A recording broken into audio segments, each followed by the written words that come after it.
Chainsaw Man fans all over the world have been greatly anticipating the return of Aki and Power in Part 2 via Denji's traumatic memories, and thanks to Chapter 126, we finally get to see that trauma come to fruition. Very briefly, before Denji decides to take matters into his own hands and, scramble his brain. A strategy so f***ing dumb, it's genius. A very great alcoholic once said, you need to have a few screws loose to survive as a devil hunter. But that's not all that happened today. We also saw Denji's hilarious reaction to seeing the Falling Devil say that she's after Denji's love interest Asa Mitaka, and we also got to see a mysterious devil hunter step in to save Denji. These are all things we're going to be talking about today in my Chapter 126 review video, but before we jump in, remember to like this video and subscribe to my channel if you like this kind of content. My end of the year goal is 5,000 subscribers, but if everyone watching this video subscribes now, we'll probably reach that goal easier than I reached for the tissues after seeing that Aki and Power flashback today. Now that the shameless shilling portion of the video is over, let's jump into the review. Chapter 126 starts off with the same balls to the walls action as Chapter 125, but this time we get a little bit more exposition. Which, thank God for that, because it made this chapter feel significantly longer than last week's chapter,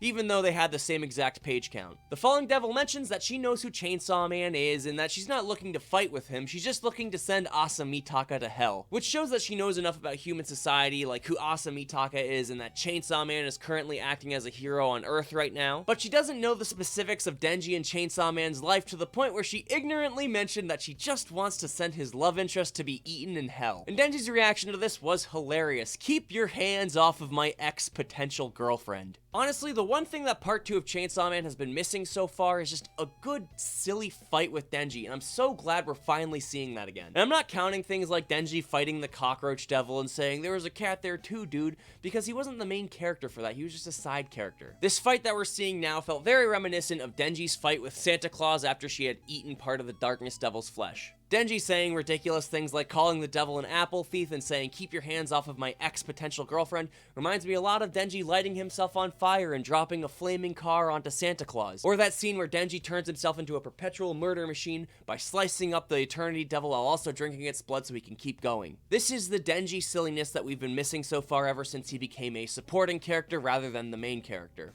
Don't get me wrong, I've loved everything about Chainsaw Man Part 2 so far, but we've really needed a good chapter of nuts to butts Denji fun. It's funny looking back at all of the speculation from last week where there were a lot of people saying that this was potentially not actually Denji and that this was Fakesaw Man. And maybe there was a slight seed of doubt planted into the back of my mind after seeing that post saying that Denji laughed differently last chapter than he usually does. But at this point, I'm starting to question if Fakesaw Man is actually real or just believable fan speculation. Maybe it was something like Yoshida using the Octopus Devil's potential camouflage power to turn into Chainsaw Man in order to kill Yuko, or maybe it was just Naruto controlling Denji. Either way, we don't know that it wasn't actually Denji that killed Yuko. I'm not saying that there isn't any evidence at all to support its legitimacy, but as time goes on, it just feels less and less important to think about. Sorry for getting a little sidetracked there talking about Fakesaw Man. Let's get back to the matter at hand. Right now, I gotta question what's gonna happen after this whole debacle blows over. Like, what's Denji gonna think when he talks to Asa again after hearing that the Falling Devil mentioned that she's after Asa Mitaka? There's gotta be more than meets the eye to Asa at this point. She surely must be seeming a little sus to him at this point, right? She was able to get them out of the aquarium situation with no questions asked, but now after seeing that a primordial fear devil is chasing after her,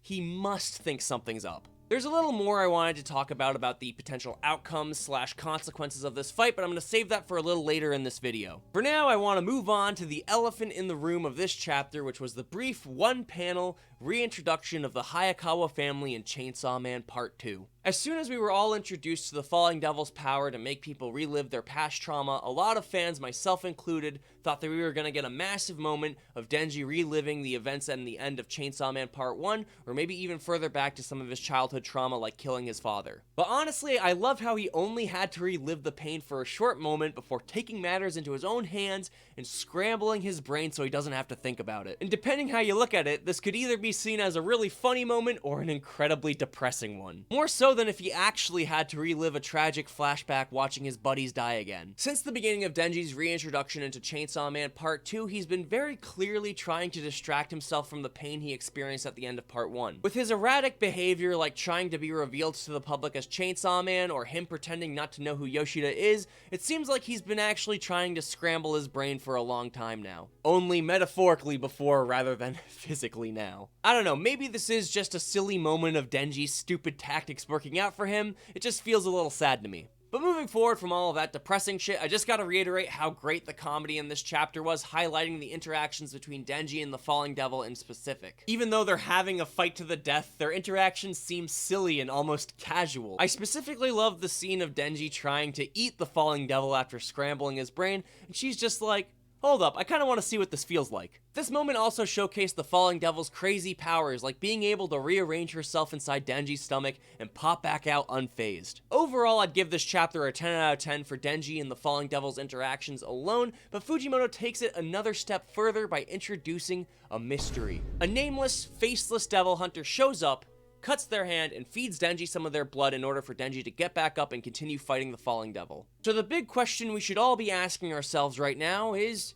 who saved Denji? I have a feeling that it has to be someone that we know from part 1, right? I don't think Fujimoto would have left the characters face out at such an important moment if they weren't. The only problem is, who could it possibly be, seeing as most of the characters from part 1 are either dead or no longer work for public safety. We do get to see that this mysterious character is wearing some pretty fly white Jordans though, and this kinda narrows down the possibilities for who it could be for me. Seeing fresh white J's like that and a character cutting their own hand with a knife, I have to wonder if we're witnessing the return of our queen, Kobeni Higashiyama. It'd be incredibly surprising seeing as there's no way she would willingly return to public safety after all of the shit she's been through. But then again, we never really got to see what happened to her after the end of part 1. Maybe Kishibe was like, alright, I'll protect you and all, but you gotta take your old job back. Plus, there's still plenty of mystery surrounding Kobeni, like who is her devil contract with, so I could see her being feasibly reintroduced into the series. The only other thought that I had was that the Angel Devil had similar shoes to Kobeni, but seeing as Fujimoto confirmed in the Jump Festa 2022 interview that